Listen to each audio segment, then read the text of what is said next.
ॐ अज्ञानतिमिरन्धस्य ज्ञानाञ्जनशलाकया चक्षुरुन्मीलितं येन तस्मै श्रीगुरवे नमः।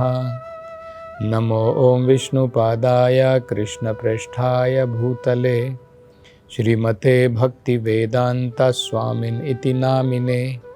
नमस्ते सरस्वती देवे गौरवाणी प्रचारिणे निर्विशेषा शून्यवादी पाश्चात्य देशतारिणे। जय श्री कृष्ण चैतन्य प्रभु नित्यानंद श्री अद्वैत गदाधर श्रीवासादि गौरभक्तवृंद। हरे कृष्णा कृष्ण कृष्णा हरे हरे, हरे राम राम राम हरे हरे। हरे कृष्ण। तो नारद जी राजा प्राचीन बरही के बड़े महत्वपूर्ण उनकी जो जिज्ञासा थी, उनके जो प्रश्न थे, उसका उत्तर दे रहे हैं। राजा प्राचीन बरही ने बड़ा ही महत्वपूर्ण प्रश्न पूछा था कि हे नारद जी, जिस शरीर के द्वारा हम अलग अलग प्रकार के कर्म करते हैं, कभी पुण्य कर्म करते हैं, कभी पाप कर्म करते हैं, उस शरीर को तो हम इस जीवन में छोड़ देते हैं। तो जिस शरीर के द्वारा हमने पाप कर्म पुण्य कर्म किए, अब जब हमें नया शरीर प्राप्त होता है तो भला ये हम अपने पाप कर्म के फल नए शरीर में कैसे लेकर के जाते हैं? क्योंकि जिस शरीर से हमने कर्म किए थे वो तो नष्ट हो गया। अब उसके कर्म अगले जीवन में कैसे जाते हैं? ये प्रश्न पूछा था। तो नारद जी ने उत्तर बताया था। उन्होंने कहा था कि हे राजा, ये जो पंचभूत का शरीर है, ये तो केवल एक इंस्ट्रूमेंट है, औजार है। असली कर्म तो जीव जो है अपने सूक्ष्म शरीर के द्वारा करता है। तो जब हम मर जाते हैं, मरने के बाद में ये पंचभूत का शरीर तो नष्ट हो जाता है, लेकिन ये जो सूक्ष्म शरीर है मन बुद्धि और अहंकार का, ये नष्ट नहीं होता है। तो जो भी हमारी वासनाएं हैं, जो भी हमारी इच्छाएं हैं, ये सब हम लेकर के जाते हैं और उसके अनुसार ही हमें अब अगला शरीर मिलता है। तो उस अगले शरीर में हम अपने पूर्व जन्म के कर्मों के फलों को भोगते हैं। ये जो है नारद जी ने समझाया था। अब आगे इसके 3 बड़े महत्वपूर्ण उदाहरण देकर के वो समझाते हैं कि ऐसा कैसे संभव होता है। पहले में वो कहते हैं कि हे राजा, व्यक्ति की एक मानसिक धारणा होती है। जब वो शरीर को प्राप्त करता है तो उसकी एक मानसिक धारणा होती है। मैं फलाना फलाना व्यक्ति हूं। मान लीजिए वो व्यक्ति एक गृहस्थ आदमी है, उसने भारत में जन्म लिया है। तो अब उसकी मानसिक धारणा क्या होगी? मैं भारतीय हूं, मैं एक पति हूं, मैं एक पिता हूं, मेरा ये कर्तव्य है, मेरे देश के लिए मुझे ये करना है, मेरे परिवार के लिए, मेरी पत्नी के लिए, मेरी संतानों के लिए ये मेरा कर्तव्य है। ये सारी मानसिक धारणाएं हैं और इन सब मानसिक धारणाओं को व्यक्त करने के लिए, इनको व्यक्त करने के लिए ये शरीर हमें भगवान प्रदान करते हैं। तो जब व्यक्ति, असल में देखा जाए तो जब व्यक्ति की ये मानसिक जो धारणाएं होती हैं, सबसे पहले तो हमें ये समझना है ये सब माया का खेल है। इसमें कुछ भी सच्चाई नहीं है। न तो मैं किसी का पति हूं, न मैं किसी का पिता हूं, न मैं किसी का पुत्र हूं, न मैं किसी देश का निवासी हूं। उदाहरण के तौर पर इस जीवन में अगर मैंने किसी देश में जन्म लिया तो मैं कहता हूं मेरा देश वंदनीय है और मैं इस देश का निवासी हूं। इस जीवन में कोई मेरी पत्नी बनती है, कोई मेरी संतान होती है, लेकिन जरा सोचिए, इस जीवन से पहले क्या वही स्त्री मेरी पत्नी थी? जो संतान अभी मुझे प्राप्त हुई है, इस जन्म से पहले क्या वो मेरी संतान पहले भी थी? तो मतलब अलग अलग जीवन में अलग अलग जगहों पर हम जन्म लेते हैं और कई बार हो सकता है अलग अलग प्राणियों में भी जन्म लें, तो हमारी रिलेशनशिप वो सब भी अलग होते हैं। हमारे जन्म का स्थान, हमारे माता पिता, हमारी संतानें सब अलग अलग जीवन में अलग अलग होते हैं। तो मैं कौन सा हूं? मैं अमेरिका का निवासी हूं, भारत का निवासी हूं, मैं ईरान का निवासी हूं, मैं कहां का निवासी हूं? असल में देखा जाए तो हम गोलोक वृंदावन धाम के निवासी हैं, लेकिन कुछ कारण से अब हम इस भौतिक संसार में आ गए हैं और ये मानसिक धारणा इस जीवन में जो हम बनाते हैं, मान लीजिए कि भाई मैंने जन्म लिया है भारतवर्ष में, इस जीवन की मेरी अब क्या धारणा है? मेरी अब धारणा है कि मैं भारतीय हूं, मेरे अपने देश के लिए कुछ कर्तव्य है। मान लीजिए मैं एक गृहस्थ हूं, मेरी पत्नी है, मेरी संतानें हैं, तब मैं सोचता हूं कि मेरा अपनी परिवार के प्रति कुछ कर्तव्य बनते हैं, उनके लिए मुझे कुछ करना है।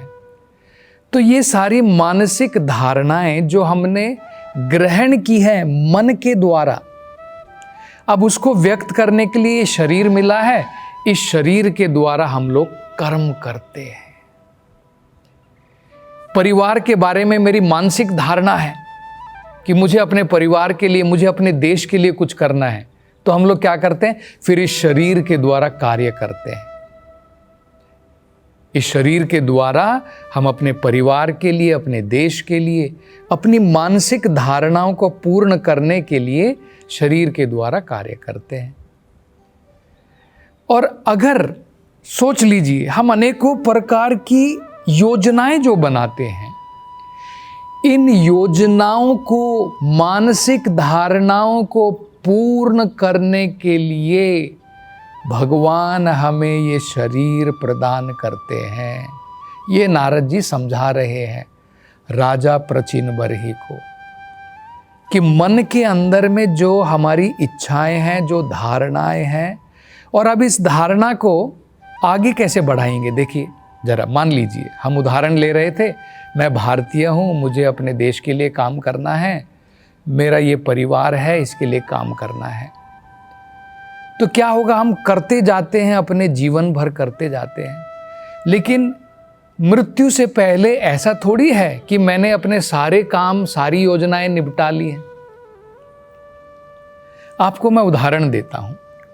आज से कुछ साल पहले की बात है, प्रभुपाद स्वयं ये उदाहरण देकर के बताते हैं कि उनके एक जानकारी में एक व्यक्ति थे जिनको डॉक्टर ने बता दिया था कि भाई तुम्हें इस प्रकार की बीमारी है, मुझे नहीं लगता कि तुम 1 महीने से ज़्यादा रह पाओगे, 1 महीने में तुम्हारा देहांत निश्चित है। तो हमें पता है कई बार कई प्रकार की बीमारियां ऐसी आ जाती हैं कि डॉक्टर बता देते हैं कि भाई तुम ज़्यादा दिन जिंदा नहीं रहोगे, 1 महीना 2 महीने, बस इसके बाद में तुम्हें जो है शरीर त्यागना पड़ेगा। तो वो व्यक्ति जो है डॉक्टर से प्रार्थना कर रहा है, अरे डॉक्टर, मैंने तो अभी अपने सारे काम पूरे नहीं किए, मेरा जो बिजनेस चल रहा था वो अभी ठीक प्रकार से प्रॉफिट में नहीं आया है, मेरा बेटा जो है उसका अभी कोई भी जॉब नहीं लगा है, मेरी बेटी की शादी नहीं हुई है, तो क्या आप कृपा करके मुझे 4 साल और नहीं दे सकते हैं ताकि मैं जो मेरी जो मन के अंदर में जो धारणाएं हैं, मेरी जो योजनाएं हैं जिनको मैं पूरा करना चाहता हूं, क्या मुझे 4 साल नहीं दे सकते हैं? तो देखिए मतलब क्या है, मान लीजिए अब वो व्यक्ति जो है मरण सन्न है, 1 महीने के अंदर में अब उसकी मृत्यु होने वाली है, तो उसके मन में ये सारी धारणाएं हैं कि भाई मेरा बेटा, उसको जो है कोई भी प्रकार का काम नहीं मिला, कोई नौकरी नहीं मिली है, मेरी बेटी की शादी नहीं हुई है, मेरा बिजनेस जो मैं कर रहा था, व्यवसाय जो कर रहा था, वो अभी लाभ में प्रॉफिट में नहीं आया है, इसलिए तो वो और 4 साल 5 साल मांग रहा है। तो अब मान लो उसकी अचानक मृत्यु हो जाती है और उसके मन में ये सारी धारणाएं हैं, अब इसका क्या होगा बताइए? ये सारी धारणाएं कहाँ जाएंगी? ये थोड़ी मट्टी में मिल जाती हैं। शरीर तो मट्टी में मिल गया जिसके द्वारा वो काम करना चाहता था, लेकिन मन, बुद्धि, अहंकार, उसमें ये सारी धारणाएं रहती हैं। वो नहीं मरा है। अब क्या होगा? इस व्यक्ति की वो धारणाएं, जो मानसिक परिस्थिति थी, अब उसको नए शरीर में जाकर के स्थान ग्रहण करवाएंगी। तो जो उसके मन के अंदर में अनेकों प्रकार की धारणाएं थी, अब उनको पूर्ण करने के लिए अब वो अपने अगले नए शरीर में प्रयास करता है। तो इस प्रकार से हम समझ सकते हैं, नारद जी जो उदाहरण बता रहे हैं, किस प्रकार से एक जीवन से दूसरा जीवन जुड़ा रहता है, कट नहीं हो जाता है। ऐसा नहीं है कि हमारा कोई पुराना जन्म नहीं था और मरने के बाद में अब हमें नया जन्म नहीं मिलेगा, ऐसा नहीं है। ये तो भगवान भगवद गीता में भी बताते हैं। भगवान कहते हैं, हे अर्जुन, ये जो तुम राजा, जितने भी अनेकों प्रकार के राजागण यहाँ पर देख रहे हो, जनाधिपाः, भगवान कहते हैं, जितने भी यहाँ पर जन हैं, न चेवन भविष्यामः सर्वे वयमतः परम। ऐसा नहीं है कि ये भूतकाल में नहीं थे, वर्तमान में हैं, और ऐसा नहीं है कि ये भविष्य में नहीं रहेंगे। ये पहले भी थे, ये आज भी हैं, और ये फ्यूचर में भी रहेंगे। कब तक रहेंगे? जब तक ये संसार का चक्कर चलता रहेगा तब तक रहेंगे। जब मुक्ति की प्राप्ति हो जाएगी तब जाकर के इस संसार में नहीं रहेंगे, तब आध्यात्मिक संसार में जाएंगे। अन्यथा ये कंटिन्यूटी तो चलती रहेगी। ये शरीर छोड़ा जिन वासनाओं के साथ में, जिन इच्छाओं के साथ में, और जैसा कर्म किया। अब अगर हमने कर्म ऐसा नहीं किया है कि भाई मुझे आगे जो है मेरा बिजनेस बढ़े, तो अगले जीवन में भी मेरा बिजनेस नहीं बढ़ेगा। तो धारणाएं तो हम लोग लेकर के जाएंगे और उसके अनुसार हमें अगला जीवन प्राप्त होता चला जाता है। तो ये कंटिन्यूटी होती है। मतलब क्या है देखिए, अब हमको इससे क्या सीखनी है। हमको अगर ये सही प्रकार से समझ में आ जाए कि भाई शरीर तो केवल इंस्ट्रूमेंट, औजार मात्र है कर्म करने के लिए। असली कर्म किया जाता है मन के द्वारा। अंग्रेजी में इसको कहते हैं थिंकिंग, फीलिंग, विलिंग। पहले हर एक कार्यों को हम लोग सोचते हैं, उसके बारे में योजनाएं बनाते हैं, प्लानिंग करते हैं। देखिए, उदाहरण दे सकते हैं। आप किसी अमीर व्यक्ति को देखते हैं, फिर आपके मन में भी विचार उठते हैं, मेरे को भी बहुत सारे पैसे चाहिए, धन दौलत चाहिए। तो जब आप उसके बारे में विचार करते हैं, आइडियाज बनाते हैं, बाद में विलिंग, बाद में शरीर के द्वारा कार्य करेंगे कि भाई मुझे पैसा कमाना है तो मुझे ये कोर्स करना पड़ेगा, मुझे यहाँ पर इस प्रकार का इन्वेस्टमेंट करना पड़ेगा। फिर आप जो है उस प्रकार के कार्यों को करते हैं। तो यही नारद जी समझा रहे हैं। सारांश में वो बताते हैं, हे राजा, जो मानसिक धारणाएं होती हैं जिसके द्वारा हम इस शरीर से जुड़ जाते हैं और कहते हैं कि ये कर्तव्य मुझे करना है, वो करना है, तो ये कंटिन्यू करने के लिए जब हम शरीर छोड़ते हैं सब कुछ पूर्ण नहीं हो जाता है और वही अब अगले जीवन में कंटिन्यू होता है। तो अब दूसरा क्या महत्वपूर्ण उदाहरण देंगे, इसकी चर्चा हम अगली कथा में करेंगे। हरे कृष्णा।